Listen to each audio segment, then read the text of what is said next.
తీన్మార్ మల్లన్ననే అక్కడికి పోయి ప్రైవేటు వ్యక్తులు ఎవరైతే కబ్జా చేద్దామనుకుంటారో ఆ వీడియో లింక్ ఉంటే పంపు, మేమే పోయి బాధితుల పక్షాన నిలబడి బసవతారకం నగర ప్రజల పక్షాన నిలబడి మొత్తం రేకులన్నీ ఇరగొట్టి అక్కడ ఉన్నటువంటి పేద ప్రజలకు దక్కాలి, కోర్టు ఆర్డర్ని ఇంప్లిమెంట్ చేయాలని పోరాటం చేయడం జరిగింది. ఇది నమస్తే తెలంగాణ మేము కొట్లాడిన తర్వాత నమస్తే తెలంగాణ ఎంటర్ చేసినటువంటి పోరాటం. ఇది వాళ్ళు ఉన్నప్పుడే జరిగింది, వాళ్ళు ఉన్నప్పుడే జరిగింది తతంగం అంతా. ఎట్టి పరిస్థితిలో ఆ భూమిని పోనీయొద్దని బీసీజేఏసీ కంకణం కట్టుకుంది. ఇగో గౌల్దొడ్డి ఏరియాలో ఇగో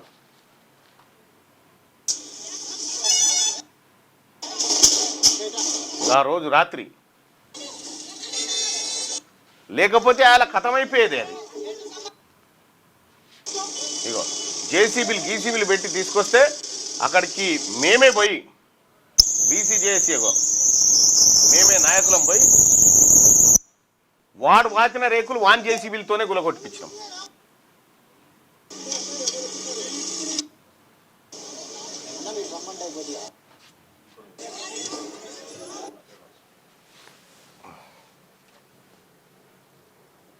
అదే అన్న ఇది కదా.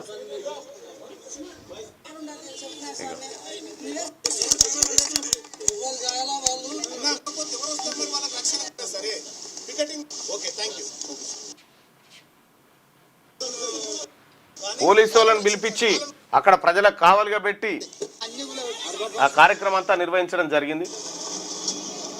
ఆ రోజు రాత్రి వరకు అక్కడ ఉండి ఆ ప్రజలకు అండగా నిలబడడం జరిగింది.